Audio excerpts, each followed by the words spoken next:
There's no feeling more intense than starting over. If you deleted your homework the day before it was due, as I have, or if you left your wallet at home and you have to go back after spending an hour in the commute. If you won some money at the casino and then put all your winnings on red but it came up black. If you got your best shirt dry cleaned before a wedding and then immediately dropped food on it. If you won an argument with a friend and then later discovered that they just returned to their original view. Starting over is harder than starting up. If you're not ready for that, like if you've already had a bad day, then what you're about to go through might be too much. Feel free to go away and come back. I'll be here. Alright, thanks for coming with me on this trip. I'll understand if you have to take a break at any point. Just find a safe place to stop and quit the game. And don't worry, I'll save your progress, always. Even your mistakes. This game is a homage to a free game that came out in 2002, titled Sexy Hiking. The author of that game was Jazzuo, a mysterious Czech designer who was known at the time as the father of B games. And B games are rough assemblages of found objects. Designers slap them together very quickly and freely, and they're often too rough and unfriendly to gain much of a following. They're built more for the joy of building them than as polished products.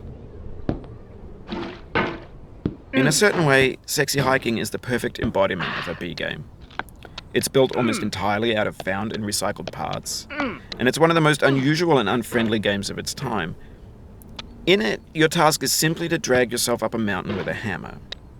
And that act of climbing, in the digital world or in real life, has certain essential properties that give the game its flavor. No amount of forward progress is guaranteed. Some cliffs are too sheer or too slippery. And the player is constantly, unremittingly in danger of falling and losing everything. Anyway, when you start Sexy Hiking, you're standing next to this dead tree that blocks the way to the entire rest of the game. It might take you an hour to get over that tree, and a lot of people never got past it. You prod and you poke at it, exploring the limits of your reach and your strength, trying to find a way up and over. And there's a sense of truth in that lack of compromise. Most obstacles in video game worlds are fake. You can be completely confident in your ability to get through them once you have the correct method or the correct equipment or just by spending enough time. In that sense, every pixelated obstacle in Sexy Hiking is real. The obstacles in Sexy Hiking are unyielding, and that makes the game uniquely frustrating. But I'm not sure Jazzuo intended to make a frustrating game. The frustration is just essential to the act of climbing, and it's authentic to the process of building a game about climbing. A funny thing happened to me as I was building this mountain. I'd have an idea for a new obstacle, and I'd build it, test it, and it would usually turn out to be unreasonably hard. But I couldn't bring myself to make it easier. It already felt like my inability to get past the new obstacle was my fault as a player rather than as a builder. Imaginary mountains build themselves from our efforts to climb them, and it's our repeated attempts to reach the summit that turns those mountains into something real. When you're building a video game world, you're building with ideas, and that can be like working with quickset cement.